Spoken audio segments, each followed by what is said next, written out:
Então, o Deus da Fortuna surgiu da leitura de dos diários de trabalho do Brecht. A gente viu uma pequena anotação que ele dizia que queria escrever um texto, uma peça sobre esse Deus da Fortuna que é muito popular na China.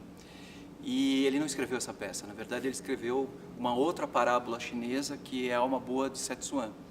E a gente achou que seria interessante se colocar essa pergunta nos dias atuais, porque o capitalismo a que ele se referia naquela época era um. O de hoje é muito diferente, porque é um capitalismo financiarizado. Então a gente se pôs a tarefa de recontar essa história, criando a nossa própria parábola chinesa. Então o Deus da Fortuna é ambientado numa China imemorial e ele usa um trecho de comédia clássica, que é a história de um pai que vende a própria filha, e a gente usa esse mote para discutir um pouco, ainda que indiretamente, sobre a situação do Brasil no sistema do capitalismo internacionalizado. Então, o Brecht dizia, né, que esse Deus da Fortuna, que ele associava ao capital, embora prometesse a felicidade e a abundância, por onde ele passava, ele promovia a desordem e a desgraça. Então, a gente tenta mostrar isso no espetáculo, que isso hoje está multiplicado por uma potência absurda que ninguém esperava.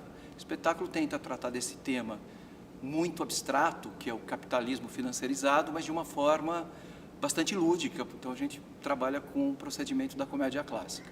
Então, o Coletivo Alfenim surgiu em 2007 em João Pessoa, na Paraíba, quando eu me mudei de São Paulo para Paraíba, para João Pessoa. Eu venho da Companhia do Latão, nos primeiros 10 anos eu fiz um trabalho juntamente com o Sérgio de Carvalho, de direção e dramaturgia da companhia, e chegando a Paraíba eu quis dar continuidade a esse projeto de pesquisa numa dramaturgia autoral a partir de temas brasileiros, de assuntos brasileiros. Aí eu reuni alguns atores que não estavam naquele momento em atividade na cena paraibana, ou porque estavam fazendo cinema, ou estavam estudando. Juntei também alguns alunos que tinham recém saído da universidade e a gente formou o grupo, e a partir da montagem do primeiro espetáculo é que eu fui apresentando aos atores esses procedimentos para a criação da cena de uma dramaturgia por processo colaborativo. Isso aconteceu em 2007, a gente estreou em 2008 o primeiro espetáculo, que é o Quebra-Quilos, que trata de uma revolta popular que aconteceu no sertão da Paraíba. Eu, como dramaturgo, antes de chegar com um tema vindo do Sudeste, dei um tempo, fui estudar um pouco a história da Paraíba, aí encontrei essa revolta popular que aconteceu em meados do século XIX, e a partir daí a gente escreveu o primeiro espetáculo, e de lá para cá a gente vem desenvolvendo esse procedimento colaborativo e a gente já tem 5 espetáculos. O Deus da Fortuna, que a gente traz aqui para Belo Horizonte, é o terceiro espetáculo.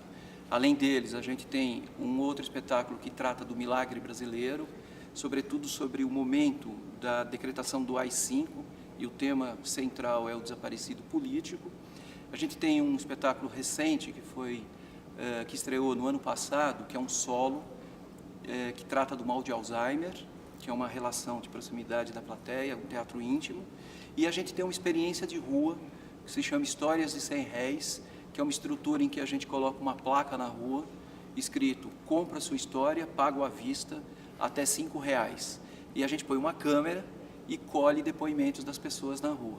Essa intervenção é um material que a gente está juntando, a gente já editou alguns desses depoimentos num pequeno vídeo documentário, e a ideia é retomar esse trabalho para futuramente fazer um espetáculo, talvez utilizando esses depoimentos.